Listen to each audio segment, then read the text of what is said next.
You are Locked On Phillies Postcast, part of Locked On Sports Philadelphia, on the Locked On Podcast Network.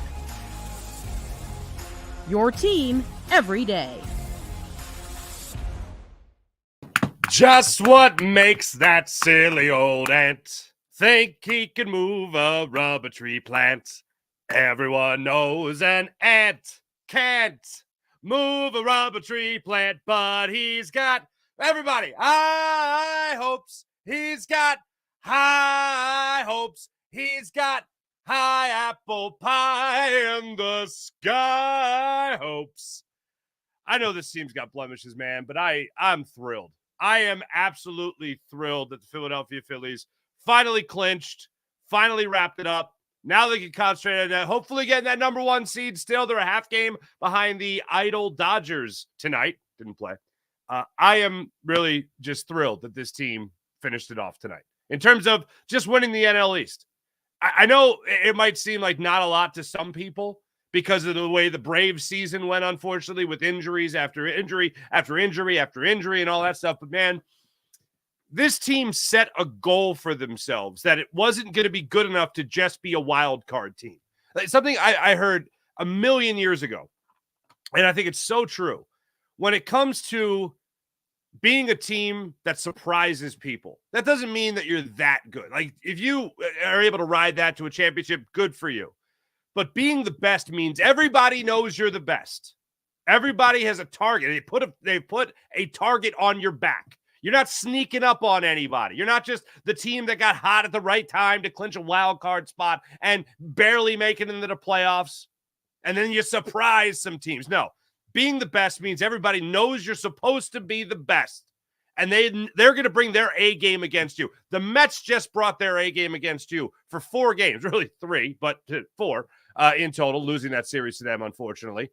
And the Phillies now go into the playoffs as a division champion for the first time since 2011. And that is nothing that I am going to poo-poo. That is nothing I'm going to say that it means nothing. That means a lot, because when you set a goal coming out of spring training, and I've highlighted this before, and I think it means a lot, JT Realmuto is the guy that at spring training was addressing the media, talking about how, making the playoffs is great, but our goal, we're tired of wild cards. Our goal is to win the East. That is the goal that we are setting out. And this Phillies team did just that. They locked it up tonight. If I got 3 big things for you, boy, do I. It doesn't even have to do with just tonight. It has to do with just about everything that this Phillies team did this year. And we'll talk about the struggles, of course. We'll talk about what we need to see more from, what we need to see less of. But this Phillies team feels great. The 2024 NL East champions. We don't have a tribute tonight like we did before when the Phillies clinched at least a playoff berth with their big win over the Mets, of course. But there is one player that I'm going to focus on today that I am extremely happy for. And it happens to be the guy that started tonight's game from the mound. But first off, thanks for watching Locked On Sports Philadelphia, Locked On Phillies Postcast. My name is Mark Farzetta. Thanks for joining us, I should say, and thanks for making Locked On Sports Philadelphia your first listen every day. We're free and available wherever you get your podcasts and on YouTube. Part of the Locked On Podcast Network, your team every day. And thank you, of course, to Booking.com. Booking.yeah. The right stay can make you a fan of any city, even your baseball rivals city. Book today at Booking.com, the official accommodation partner of Major League Baseball. Get the Booking.com app today. 3 big things. Number 1, let me hit it off again with JT Realmuto. This is a guy that plays hurt. This is a guy that not only plays hurt, this is a guy that will play catcher hurt. This is a guy that doesn't like to take days off. This is a guy that will get foul balls off his knee, foul balls off his face, foul balls off his elbow. He'll have groin strains, whatever it might be. And that man still just wants to play the game. This is a guy let's not forget. JT Realmuto is a guy that just wanted to all of a sudden play first base before even Bryce Harper made it cool. All right? He did it before it was trendy. That's how much he wants to play. Him setting the tone, saying that flat out the division was the goal. No ifs, ands, or buts. The division is the goal. Set the tone for the season. Number 2 on this list. Let's talk about that guy that learned to play first base. None of this happens without Bryce Harper. None of it. And a good part of the season, we're talking about him maybe challenging Shohei Ohtani as an MVP. Maybe challenging him. Could talk about how he plays great defense throughout this year, and maybe he has a chance to overtake him. Wasn't going to happen as the way the season played out, especially with Shohei Ohtani. 50-50. You started your own club. Good for you. But Bryce Harper has been playing through the injuries when it comes to the elbow, when it comes to the wrist, and he's not leaving the lineup. This is a guy coming back from Tommy John surgery and did learn not just to fill in every once in a while, just to keep the bat in the lineup at first base, but became a first baseman to the point where the Phillies looked at Rhys Hoskins, a guy that everybody, whatever you feel about Rhys Hoskins, everybody in that clubhouse loved Rhys Hoskins. Everybody in the front office loved Rhys Hoskins. And Bryce Harper said, well, look, this is what's going to be best for the team. Who would you rather have? Me learning first base or Rhys Hoskins? Okay, that's an easy decision. But he took on that responsibility, learned the position, and he's been playing first base at a Gold Glove clip. Absolutely love that for Bryce Harper and what he means to this ball club. And then finally, I've saved the best for last.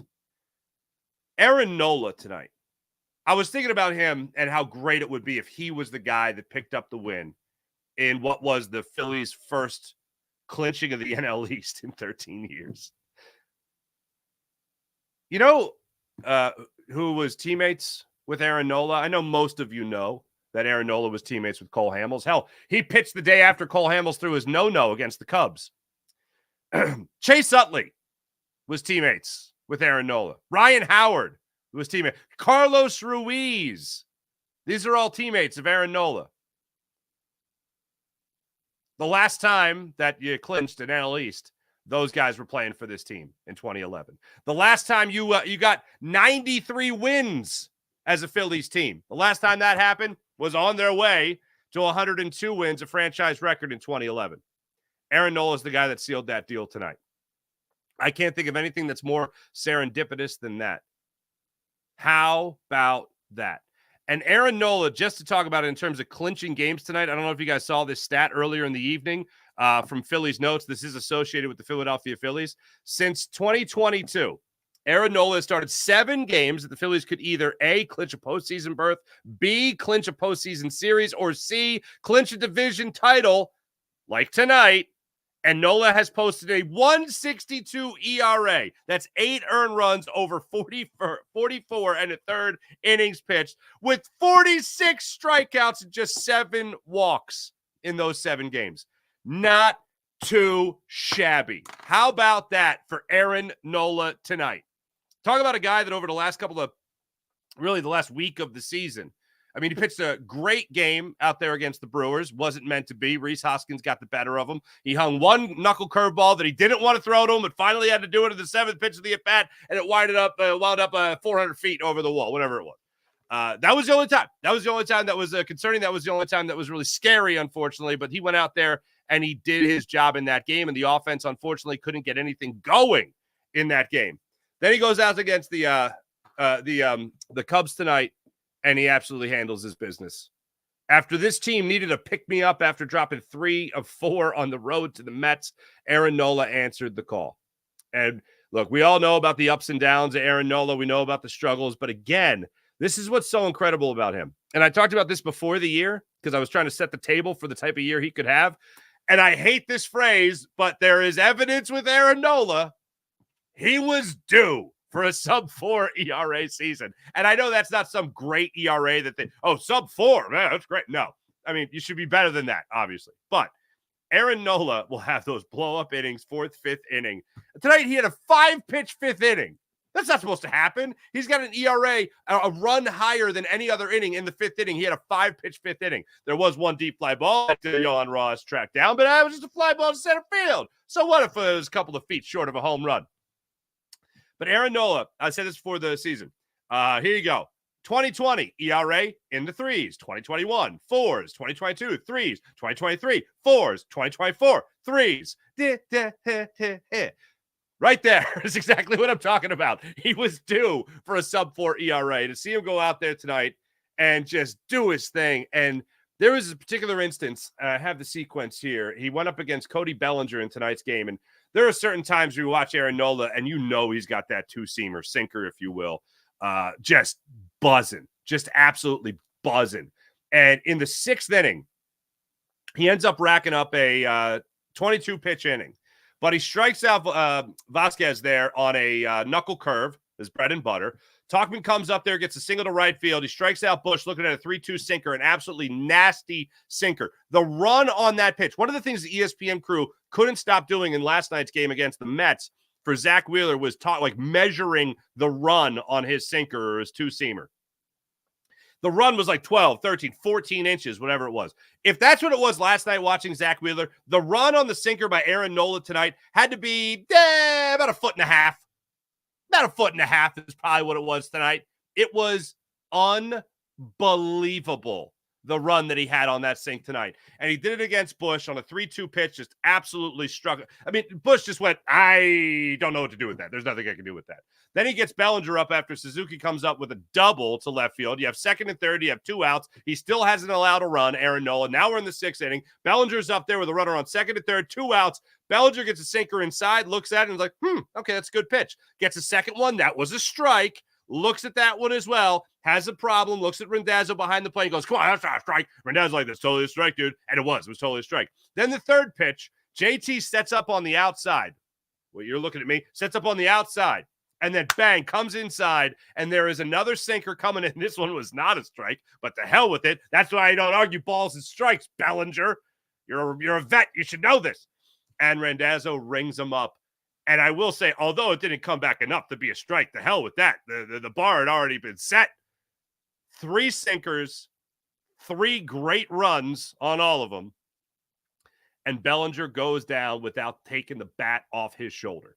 The only time he did it was to put it down to argue with Randazzo behind the plate. I absolutely love that Aaron Nola was on the bump tonight to get this victory. It was one of the things before the game tonight I was just thinking about it. I was just like he came up, like he pitched, and Chase Utley, they played together, like him and Chase Utley and Chooch. Like, that's absolutely insane to me. And that's to see him go out there and clinch it. Cole Hamels did it, of course, when he threw the no-no. Who's pitching tomorrow? Good luck, kid. Well, here he is. And look, I know there's some people that could just be like, they got so many problems, they're not going to do anything. Yeah, you know what? You might be right. But tonight, the NL East champions, they'll get an extra banner hung up. I know there's already an NL East banner, or excuse me, a National League pennant already hanging up there in Citizens Bank Park with this core group of players. But this is a goal that they wanted to accomplish coming out of spring training, and they checked that box. Now let's correct some of the mistakes that we've seen more recently, considering tonight's win put them 1 game over 500 in the second half of the season. They're 31-30 since the All-Star break. So let's keep doing that. You know what I mean? Let's keep stacking wins. Let's go ahead and be that hottest team in baseball going into the playoffs. And, get that nice big fat bye week. Or days off, whatever it is. Let's do that. All right, coming up, we'll look at this win. We'll also look at are you serious? I did that whole segment with that up there like a big fat idiot. That's great. That's why you don't go to your notes. Are you blocking your face on purpose, says April. No, I apologize. Thank you. He's drinking. Not yet. After the show, though. Glug. I don't know. Lisa, I did totally forget that I had that up there. Thank you. I was looking at my notes. Miss Guzzi. All right. When we come back, plenty of my face for you. For the people on the podcast, I just totally blocked my face with an entire rant and love note to Aaron Nola because I am a big fat idiot. Thank you. Anyway, when we come back, there's one more person I want to talk about that has really struggled this year. But talk about finding ways to help your team win. He has done it all season long. We'll focus on him when we come back. This is Locked On Sports Philadelphia and the Locked On Sports Philadelphia YouTube channel. Like and subscribe to Locked On Sports Philadelphia. Back in a second. Booking.com. Booking.yeah. Booking.com. Booking.yeah. Looking to make a trip, especially for the baseball season, maybe the postseason for your NL East champion Philadelphia Phillies. Take advantage of all they have to offer with Booking.com. This particular episode of Locked On Phillies Postcast is brought to you by Booking.com. Booking.yeah. Explore those U.S. cities you've secretly always wanted to learn more about. Other baseball cities, for instance, with hotels, bed and breakfast, vacation rentals, resorts, and so much more. Booking.com. You just might find the perfect stay, even in your baseball rival's city during the postseason. Maybe it's time to taste test your baseball competition's stadium cuisine. Luckily, Booking.com can find the stadium stay that's just right for you. With Booking.com's wide variety of choices throughout the United States, you can go incognito in other baseball rival cities and check out what they have to offer. It's not baseball, but it's just like using Booking.com to book a stay. I've used Booking.com to book a stay. Just did for Puerto Rico. Puerto Rico. That's right. Going to Puerto Rico in a couple weeks. See ya. Long weekend. Thank you, Booking.com. Eagles have a nice long 10-day layoff coming up in actually a little over a month. I'm going to take advantage of that with Booking.com. Booking.com can help you book a stay that's close to your hometown team's rival stadium. No matter the team that you're rooting for this postseason, Booking.com can make you a fan of any city. From hotels that look over stadiums to family-friendly resorts to cute bed and breakfast stays. Booking.com has so many choices across the United States. And right now, you can be a fan of any U.S. city, even your baseball rivals, at Booking.com. Booking.yeah. Booking.com. Booking.yeah. FanDuel. NFL fans, you could start the season with a big return on FanDuel, America's #1 sports book. So when you get a hunch in the middle of a game, you can check out the latest stats, view play-by-play live, and so much more. And on the same page where you get your bets and place your bets, you can do it all right there at FanDuel.com. And how about this? To get you started, you'll get $200 in bonus bets guaranteed when you place your first $5 bet. Want to talk a little bit about winning that World Series? The LA Dodgers still going off right now at plus 330. Phillies at plus 410. Yankees at plus 450. Phils and Yankees trailing the Dodgers by a half game right now. For the #1 team in all of baseball. Take advantage of all they have to offer at FanDuel.com. That's FanDuel.com, America's #1 sportsbook. We have talked a lot about Bryson Stot this year, and Bryson Stot has had a very disappointing season.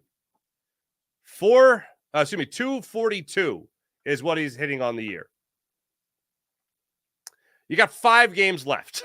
So I think it's safe to say that seeing him hit 280 last year with a 329 on base percentage, so going from 280 to 242, from going from 329 to 315, little drop there. That's not ideal. Power numbers down a little bit, 15 home runs last year, 11 home runs this year. We've painted the picture. Offensively speaking, Bryson Stott has struggled. He has never picked it up. But all the while, I've watched him become a Gold Glove second baseman.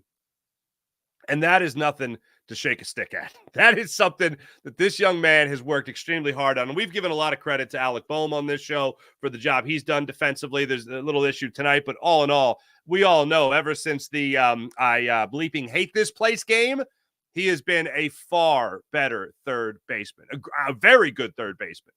Bryson Stott, I wouldn't say Alec Boehm's reached that Gold Glove status. Bryson Stott should be a Gold Glover. And for a guy that has struggled the way he has at the dish, none of those struggles have gone into the field with him. And sometimes that's where players can press. All right, well, I'm not doing it there, so I better do it here. And then they overthink it. They bobble the ball. They let a ball squirt through, whatever the case might be. This guy is not just hustling. He is smart hustling. He knows that if he can get to a ball up the middle, it's not just a wasted effort to lay out a dive, lay out for it, and he's going to miss it, but it looks good. No, he's going to do it so that he knows when he knows he can corral that baseball and he can attempt to turn 2. He can fire to first. It's really difficult. One of the things that you saw throughout the season with Whit Merrifield playing for the Phillies, he turns a double play so quick. Not faster than Bryson Stott. And his exchange is one of the things that makes him such a great second baseman in Major League Baseball. That's what makes him worthy of the NL Gold Glove at the second base bag. Watching him struggle throughout the entire season. I mean, really, if you look down at splits throughout the year, there's not one month you could really look at and go, right there. That's where he figures it out. 265 in the month of May.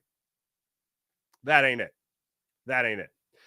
Over the last week of the season, he's hit about 278. Hey, go ahead. Struggle all you want through the regular season while other guys, some of the bigger bats in the league, or some of the bigger bats in this lineup are supposed to help you out. Go ahead and be that guy that was under the radar going into the playoffs and then break out in the postseason.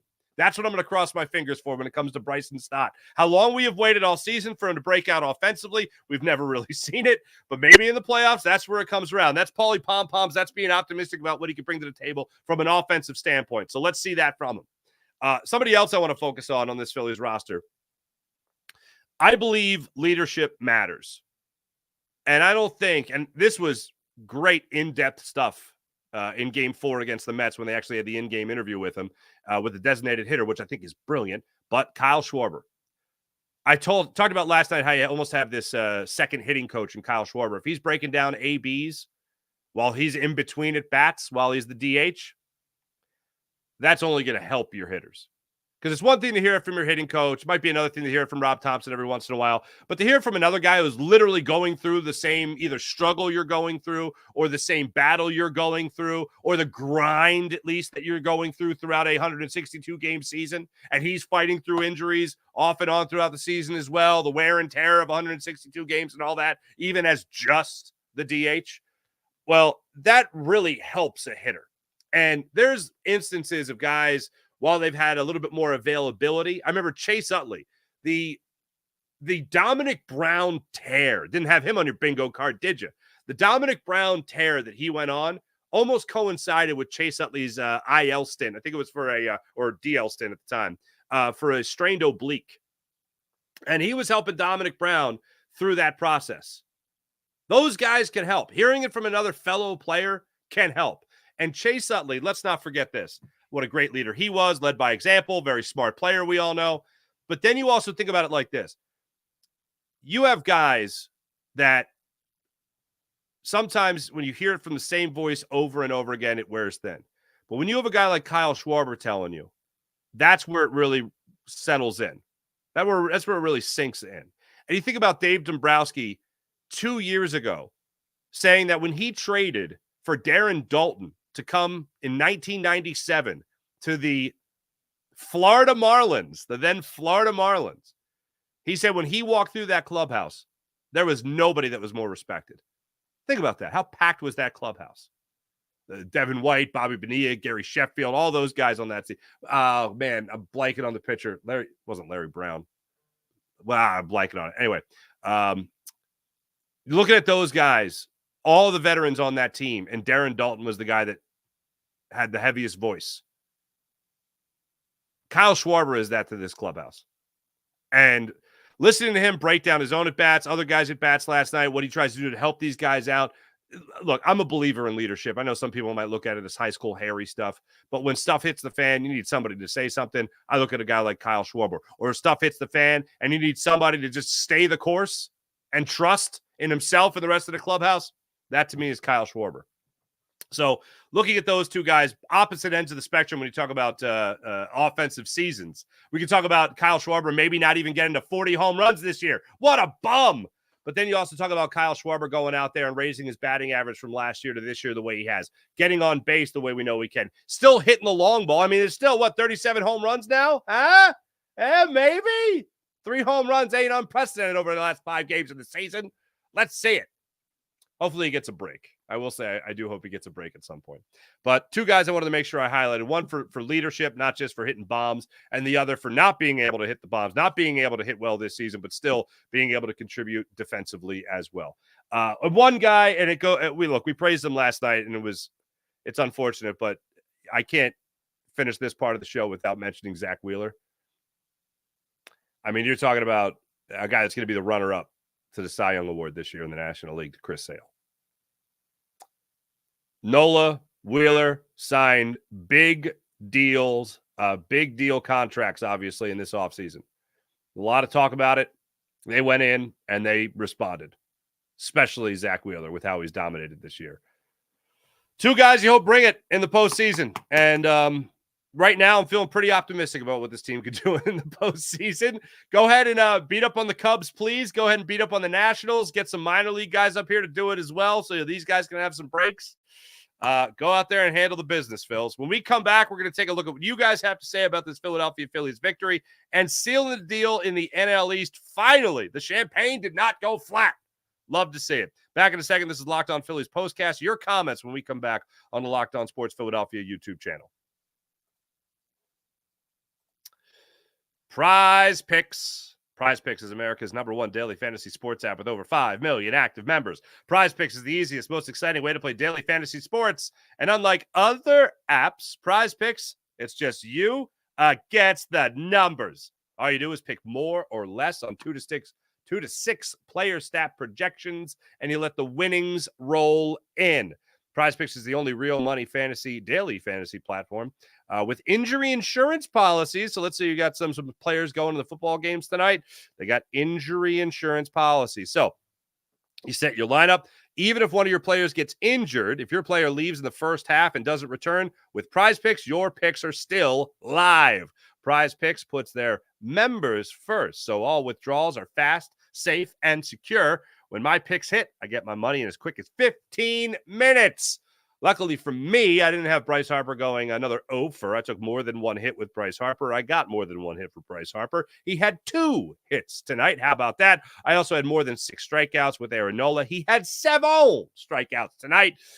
So I hit on that as well. Thank you very much, Prize Picks, for your donation to the Mark Farzetta Fund. Appreciate it. Prize Picks puts their members first. Don't forget that. Prize Picks invented the flex play as well, which means you can still cash out if your lineup isn't perfect. You can double your money even if one of your picks doesn't hit. Download the Prize Picks app today. That's Prize Picks, and use promo code LOCKEDONMLB and get $50 instantly when you play just $5. That's promo code LOCKEDONMLB on Prize Picks to get $50 instantly when you play just $5. You don't even need to win to receive your 50 bonus bucks. It's guaranteed. Prize Picks. Run your game.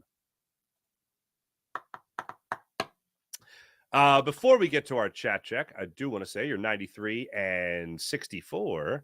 Philadelphia Phillies are back at it 6:40 tomorrow night, taking on, of course, the Chicago Cubs team in Game 2 of their 3-game series. Cubs are 80-77 now. Justin Steele will go against to be determined.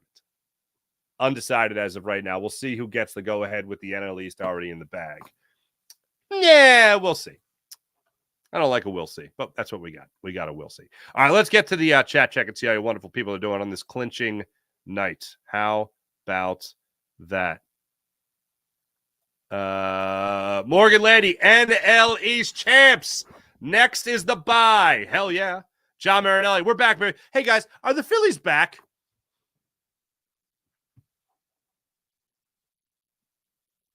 JT Realmuto's 2-run home run saved the season. Ken, ring the bell. Hell yeah. Bam Man 100, ring the bell all Nola night long, baby. Like it. Tim, hello. We did it. NL East champs. Finally, I can breathe normally now. Evelyn, yay, NL East champs. Finally. Break out the bubbly.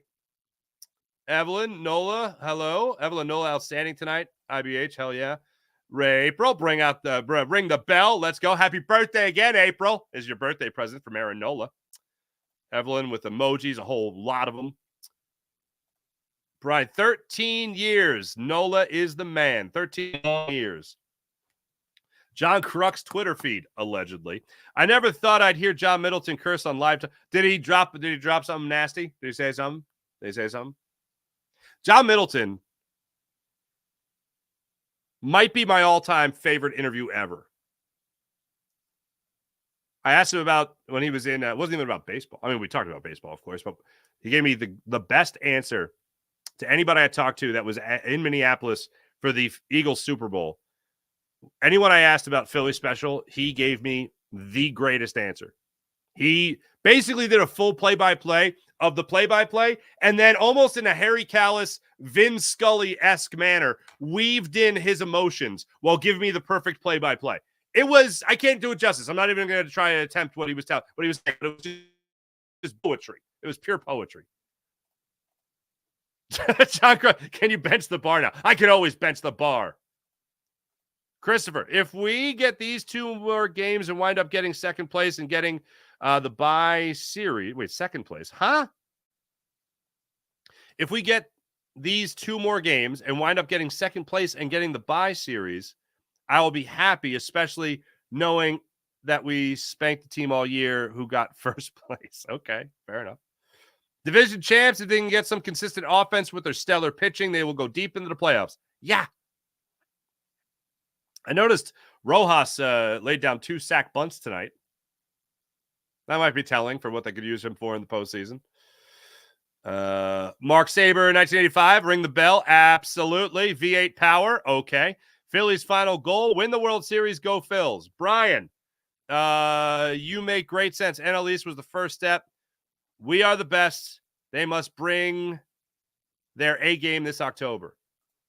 KGB officer, Farsi, baby, we did it. We did it. I don't know what that is what I will send once we win the World Series. Okay. All right. Easy enough. Bam Man, hello. As much as I love, as much love as we give Nola, it's not enough. Guy could have left for more money, I'm sure. But he's possibly a Hall of Famer who's committed to spending, maybe a Phillies Hall of Famer. I don't think he's a Hall of Fame pitcher. Basically, his whole career with us. I'll take it. KGB officer. Nah, for real, who's starting tomorrow? I don't know.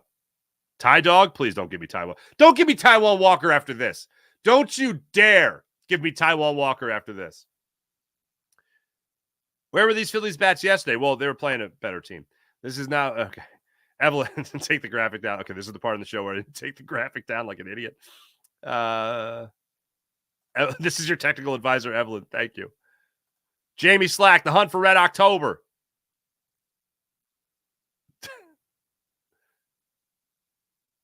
Oh, Sean Guzzi, thank you. Hit that like button, people. 62 watching, only 4 likes. Let's go, people. Yeah, smash that like button. It's an NL East night. Ari, stop. Espresso flavored coach. Phillies are Star Wars 99. Nice to see ya. Michael Evans, I don't know about you guys, but I am rooting for the Braves. Can't stand the Mets. Yeah, I can't stand the Mets either. It would be so great if the Mets did just stole the moment from the Phillies and then choked it away. That'd be great.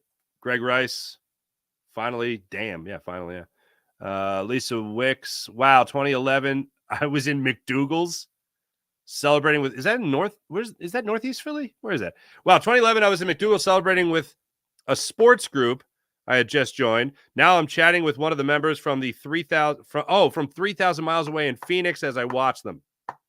How about that, Lisa? How about that? Chad Crawford, Farsi, they did it. Farsi, your thoughts on seeding? How important is to be the best record in the National League? Do you think they do it? I do think it's important. I think Bryce Harper, I know it's not going to be cured over the next couple of days, but Bryce Harper's elbow, relax. Bryce Harper's wrist, relax. JT Realmuto taking some time off. Need that. These pitchers need some time off. Please and thank you. No, what is it now for Nola?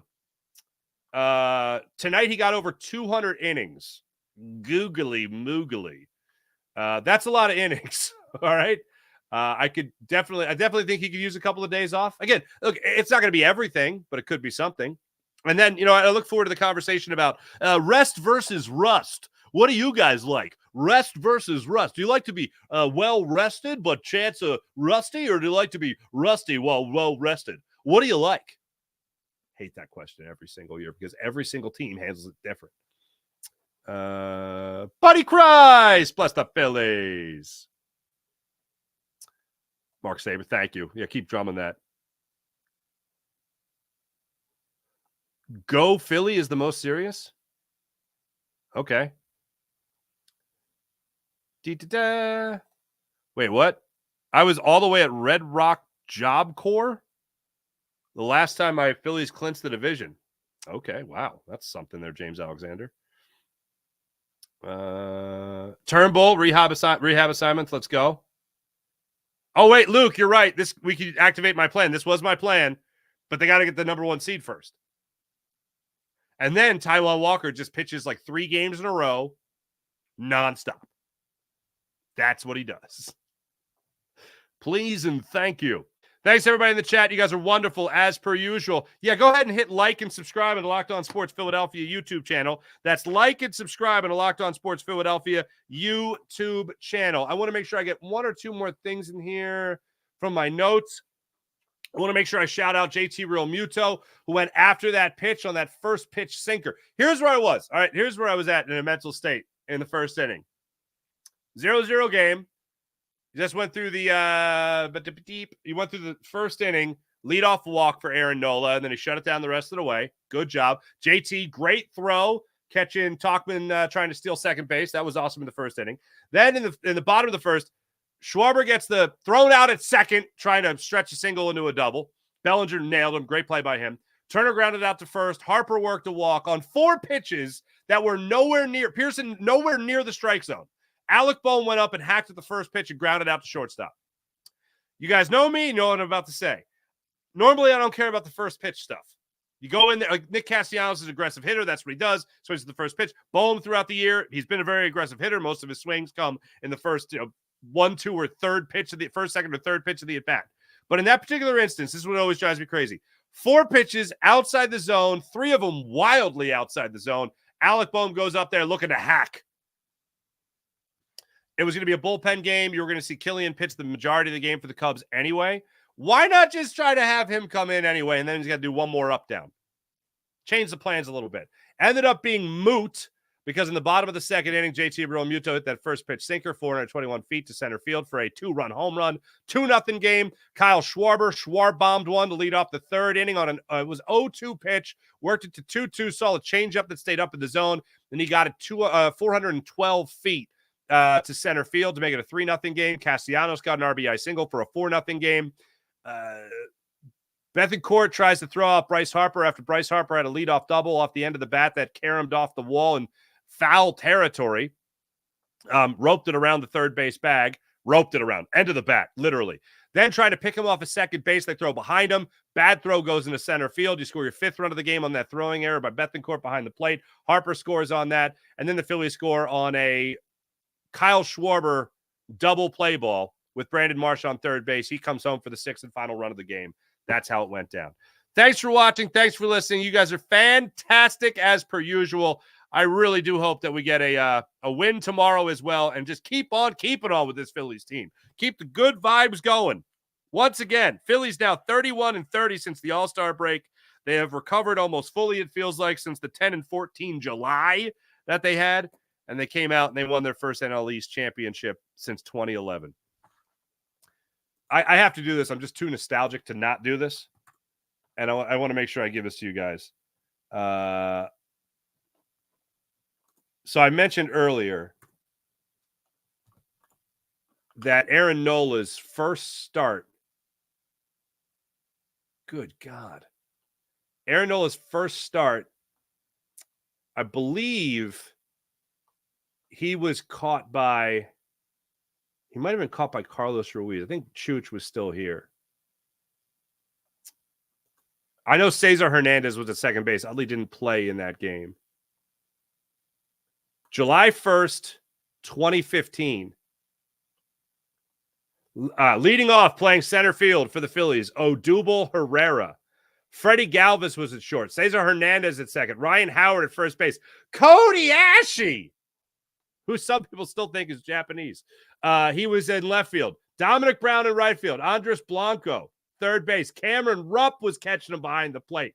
Holy Stromboli. Wow.